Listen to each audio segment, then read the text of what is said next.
Hello everyone, here we are in the new truck, Veronica. Flags up, dash seats, just like the ones before.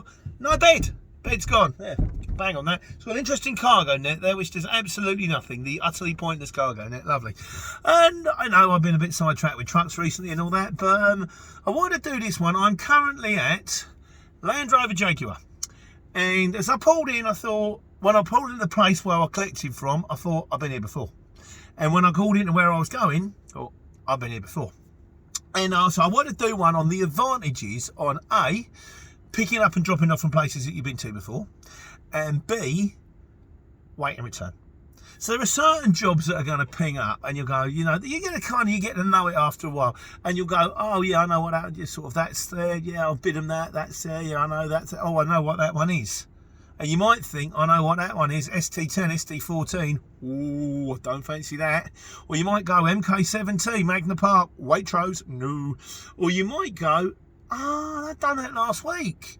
That's super easy. I used to get one on a Friday, every Friday. And it was picking up great big plastic containers. So they're light, they're on easy, and I pick them up in somewhere like MK and they go to Hatfield. And it was one of these ones where there's no one there when you get there by you, fork straight on. There's no one there when you get there by you, fork straight off. And it's super duper lovely because you take into account, particularly with the trucks, you can be an hour both sides, maybe a little bit longer waiting to get in and out. Hence Land Rover Jaguar. And so when a job pings up and you go, I've done that, and that one's nice. And also the other advantage of doing jobs that you've done before is you know what the price is. The one that I'm doing right now, I knew what the price was because we sent Gordon in a lorry this morning and they couldn't fit it all in the lorry. So I've gone in to pick up the remaining 5 that they couldn't fit. So I knew what they pay because they've already paid it for this morning. So I just bid them exactly the same thing. So I've got to get it up. I've driven, I'm going, where is this place? Ah, yeah. And as I pulled in, I thought, I recognise this place. And the advantages you got is you know where to park. You know where the office is. You know where the goods in is. You know where the bit around the back is. You're not spending 5 minutes driving around the estate. As you drive around the estate, you think, this is familiar.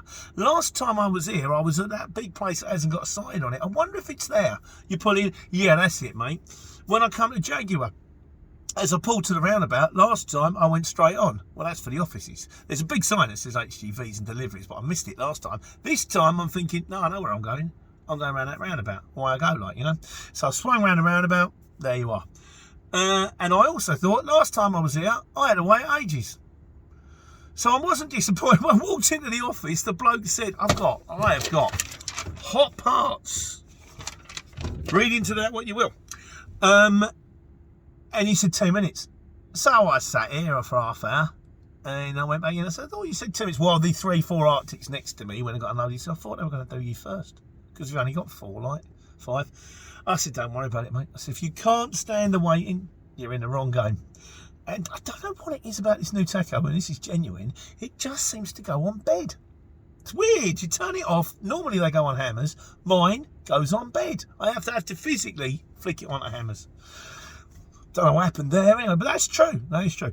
And so the big advantages of going to jobs you've been to before. You know where you are. As you get in there, you know what you're picking up. You know where you're going to. You know where you're dropping off. That can save you hours on your day. And it's just less stressful.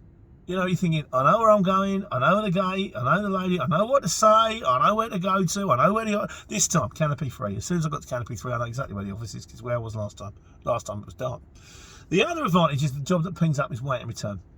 So when you see it come up for wait and return, you've got no dead miles. Wait and return, Dunstable to Nuneaton and then back to Dunstable. So you drive up there, you do your job, you drop it off, you pick it up, you drive back, and when you're finished, you're home.